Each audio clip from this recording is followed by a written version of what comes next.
Our CQ meditations really help us just look towards a new state beyond our personality, ego defenses.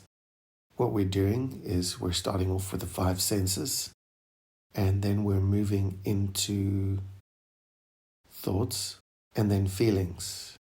And of course, we want thoughts that are not just the usual humdrum of every day, and we want emotions that are elevated.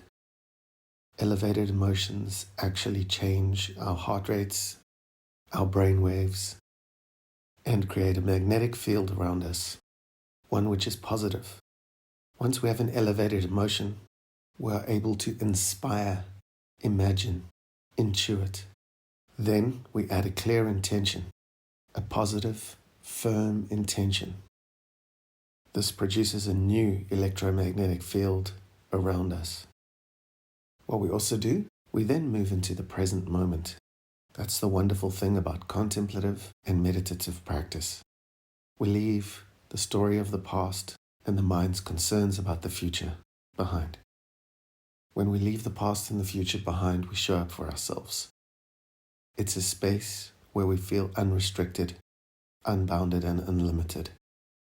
We break our mind's addiction to certainty and the known, to the familiar, to the old ways of thinking, habits, addictions, the same chemicals it's accustomed to producing. We change these chemicals when we focus on a new, clear intention, on possibilities, on feelings of possibilities. We shift our focus into a new paradigm. We'll match our intentions to our feelings, and then we'll actually assume the feeling of our wishes fulfilled. As Neville Goddard used to say, assume the feeling of your wish fulfilled and continue feeling that it is fulfilled until that which you feel objectifies itself. Ignore the present state and assume the wish fulfilled. Claim it, it will respond. The law of assumption is the means by which the fulfillment of your desires may be realized. What Goddard is asking us is to ask ourselves to start imagining that our desire is already accomplished and envision the changes and actions we would take in that reality. Please remember, your mind does not know the difference between the work you do in meditation, imagination, and assuming these wishes fulfilled. It knows no difference between that and the world you are living in now. Where the work leads us is to feel these elevated emotions of gratitude, joy, and bliss. These are the most powerful emotions that we have. They're jam-packed with energy, power, and really light up our magnetic field. A feeling of gratitude is one of the strongest. It allows us to be in a complete state of receiving. When we intensely feel these emotions, the magnetic charge that carries our intention is far higher, far more vibrational. Now, when you enter into the contemplative field, you can't enter as body. You can't enter as matter. And in this way, we transcend the body simply. Look how easy it is to do. When we were asleep, we believed that there was only matter, and perhaps mind over matter, but nothing more. Now we understand we need to enter as no body, no personality, with no attitudes, only as pure consciousness, pure awareness, leaving everything else behind in the material world of matter. When we calm the mind and body and we focus on the contemplative field, our brainwaves slow down to a more coherent alpha and beta wave. That's a new state of being. If we can stay present in this space for 20 to 30 minutes, we create an electromagnetic field of energy that scientists have measured time and time again that prove to us that we are greater than our minds. When we find body, heart, mind coherence, it's a vibrational match. When everything starts to become coherent, We move from being a solo artist to becoming an entire orchestra. With that kind of energy and vibration, what you're seeking will be seeking you. The event you want will find you. This is synchronicity. You don't have to make things happen with your willpower. That's egoic and doesn't work. With this kind of energy, you'll find it in the contemplative field. It's there. It's always there. We keep practicing our meditations as we practice a piano, a violin. When we keep at it, we allow what we seek to find us. We match with it. We move into uncertainty and mystery and belief, if you will. We throw ourselves out there as alchemists, as sojourners, as explorers. It's a good time for us to remember that the divine lives within us. We all came from oneness. We're all a soul breaking free from a personality, from a hard exterior shell that we need to navigate this earth. When we move past the mask, we become limitless. When we transcend the dualistic mind, we understand that there's no separation. We came from singularity. We were once one cell, after all. There's a universal oneness, a collective consciousness. And every time we meditate, whether it's at home or in a cave in Tibet, we be still, and we know. In this way, we move beyond the veil of ignorance. I put before you life and death. Choose life is part of this work. When people have started the work, they've made a decision, a real solid decision, an intention to choose life. They do it with such firm intention that the amplitude of that choice carries an energy level that opens their bodies, hearts, and then minds. If we can hold it in our head, we can hold it in our hands.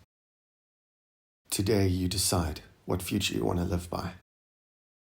You focus your intention and your energy, your multi-sensory self, mind, matter, and the miraculous all together.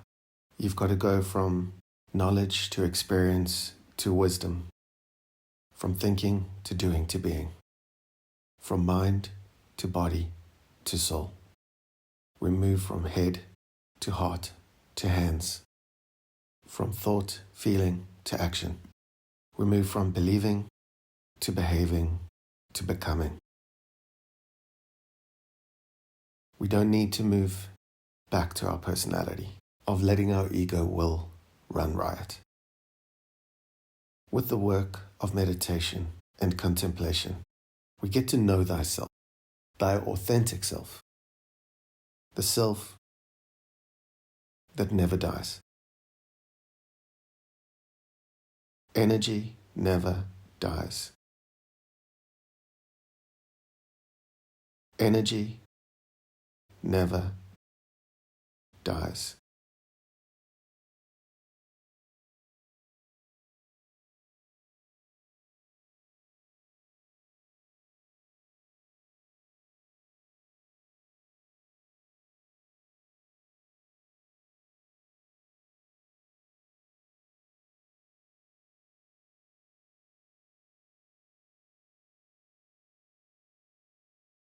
As a seeker of a paradigm shift, you're one of the many who are wanting to change the world.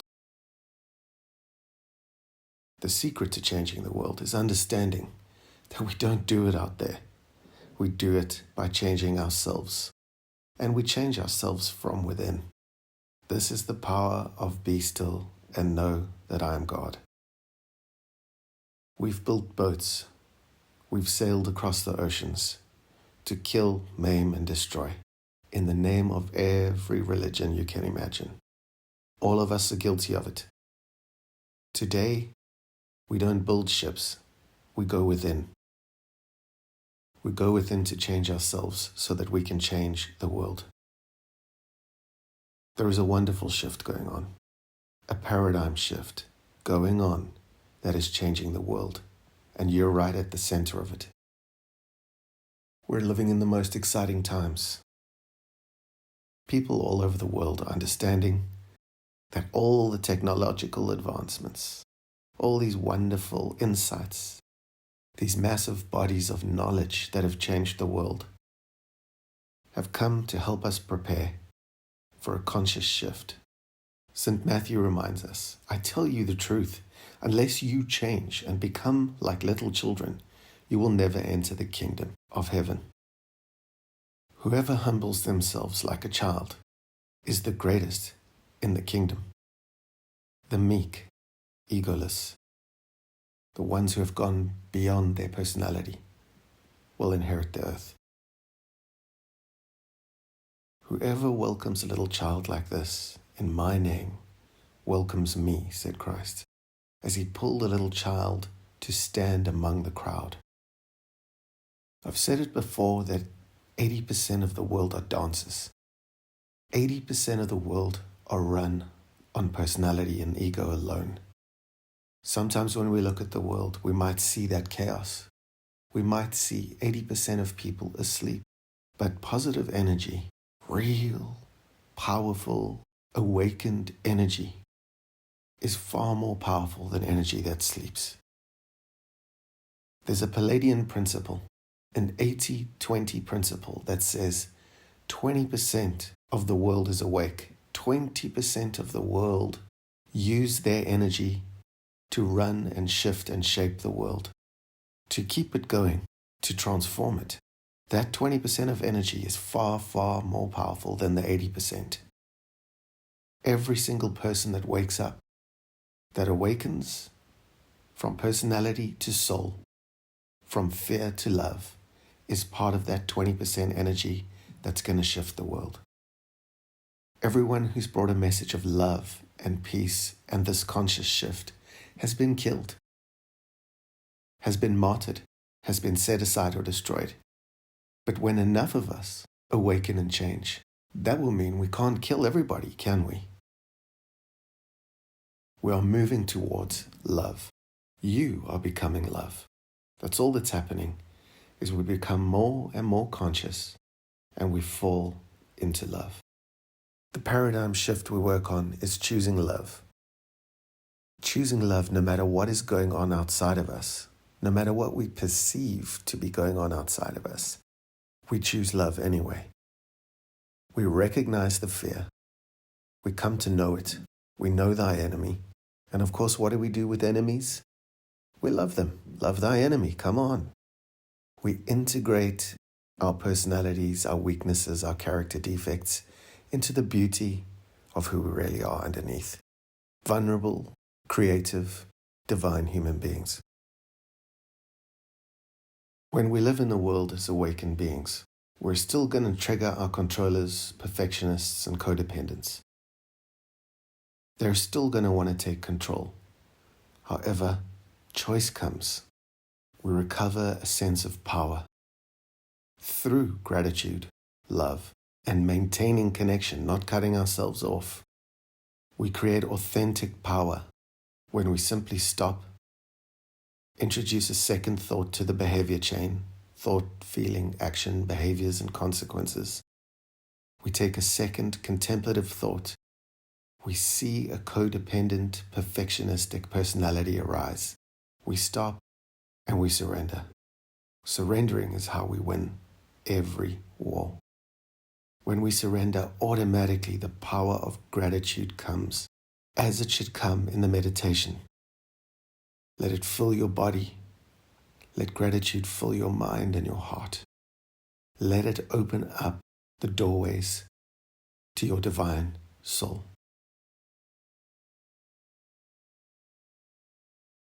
We recognize physical sensations, thoughts, and feelings in our solar plexus, in our chests, in our throats, in our necks, and we recognize it in terms of what it's trying to do for us. Judging other people, becoming angry, becoming a righteous victim that knows better than everyone else. All of your personality will want to change other people. It'll want to change the environment, which of course it cannot do. It leaves it powerless. It eventually leaves you saying, well, that's the way I am. But that limited mindset cannot last. When you recognize resentment, when you see how big it is and how much it takes to challenge it, and you can bear the pain of challenging these addictive thoughts, then we can be set free. Al-Jahidin Rumi said, if you are irritated by every rub, how will your mirror be polished? What he was saying by that is, I want you to remember that when people, places, and things, your environment, challenge you, and you become full of resentment or anxious, you become angry or annoyed or pessimistic, whatever it's going to be, just remember the bigger picture. It's not about them. Your life, your work. Remember the bigger picture. Mahatma Gandhi wrote a famous letter to the Viceroy in which he spoke about the evils of British rule and how non-violence was the way. And he said to the Viceroy, Viceroy, it is not about you. Don't take it personally. He was after peace, peace for the entire world. That was his intention. An intention much like you're going to shape with the paradigm shift meditation work. Let us not be irritated by every rub from every conversation and situation. Stay clear of frightened, fearful parts of your personality. If you entertain them, it'll bring an energy of hatred. The paradigm process work starts by recovering a sense of self-love, by letting go of trying to control the situation, win the argument, or be right. It's really pointless, senseless, and we can waste a lifetime doing it. Let go of your need to be right. Let go of your need to control, and self-love will seek you. When we're compassionate with ourselves, that compassion is what we treat other people with. Compassion is the medicine we give to ourselves, and then we give it to others. If you want to love the world or have empathy, you need to love yourself. This is why if there's a negative or evil energy, it removes self-love. It removes ideas of worthiness, but that energy must go. It is only fear, fear that creates states that don't exist. This is the sense of wisdom that we're going to recover. You know, when we start to just feel that sense of gratitude for people, we let go of what irritates us just a little sooner than we did before. We start to recover a sense of self-regulation. Please remember that that is authentic power. Feelings of powerlessness are when we act against ourselves, we sin against ourselves by becoming controlling, by becoming inauthentic. Fear makes us neurotic, and your neurotic insurgents create traits, personality traits that bring about anger, anxiety, self-consciousness, irritability, emotional instability, as opposed to self-regulation. So we take charge today of where things go, where our thoughts go, where our emotions go, where our actions go. This is how we regain authentic power. Feelings of powerlessness, of being less than, come from and stem from our childhood. Our childhood that was enmeshed in our parents' childhoods. Someone at some point has to stop, to be still. That someone today is you, now. So what do? Before enlightenment, chop wood and carry water. After enlightenment, chop wood and carry water. Let's move forward and do the work with intention, with our own internal power of intention. In this way, we'll change ourselves. Then we'll change the world. Namaste.